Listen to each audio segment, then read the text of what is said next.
Salut à tous, alors en fait j'ai reçu quelques demandes de la part de quelques amis Facebook ou sur YouTube en me demandant en fait avec quelle canne je pêchais. Une canne pas trop chère qui excède pas les 80 € me semble-t-il. Il y a une large gamme. Moi j'ai pu essayer la casting avec une action de 20-85 grammes. Donc à la base elle est prévue pour avoir une action MH, ouais. Donc bon voilà, elle fait 1m83 me semble-t-il. Une réserve donc de 20-85 grammes. Le blanc qui est assez joli, blanc, rouge, carbone. Voilà, poignée en PVA. Franchement c'est. Enfin au premier regard, ça c'est une canne assez sympa. Assez jolie, pas trop cher.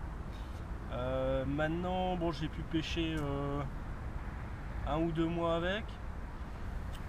Ce qui est assez spécifique, c'est que bon, c'est une canne, effectivement, on peut pêcher autant avec du petit leurre. J'utilise de temps en temps des petits chats comme ça.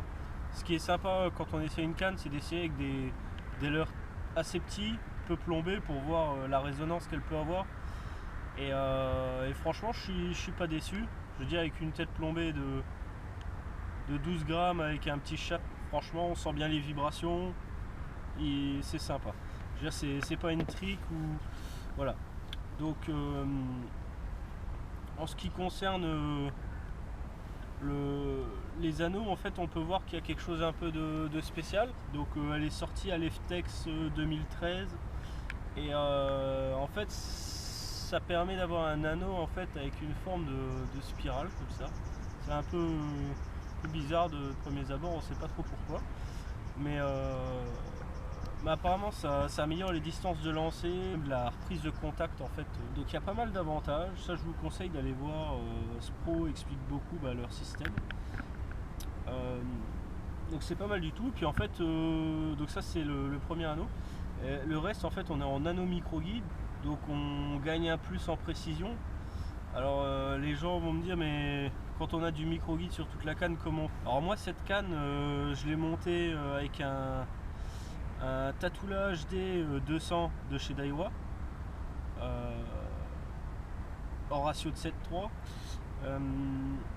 avec la nouvelle technologie TWS. J'ai monté dessus une 13 Power Pro en 8 brins, donc de 26 centièmes, ce qui est quand même assez costaud pour pêcher le brochet par chez nous. Par contre en fait pour passer les anneaux, ce qui est pas mal, c'est de passer une tête de ligne. Donc moi je l'ai équipé en Gamakatsu. Donc c'est un fluorocarbone vraiment sympa, une bonne résistance. Donc moi je l'ai équipé en 28 centièmes. Certains diront que c'est faible, bon, ils le donnent en 5,5 kg.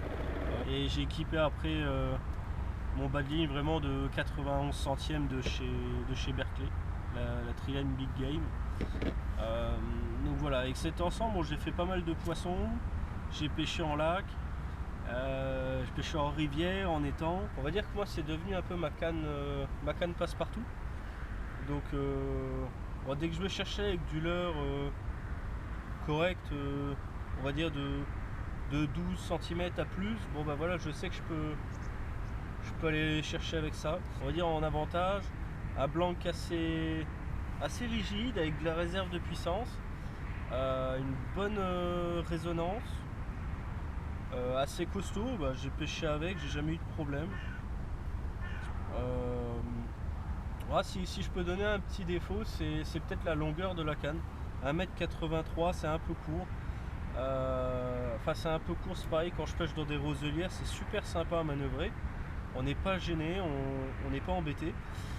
Par contre c'est vrai qu'en lac ou quoi, pour du gros leurre assez volumineux, c'est vrai que des fois c'est un peu embêtant. Peut-être que 10 ou 20 cm de plus aurait été sympa.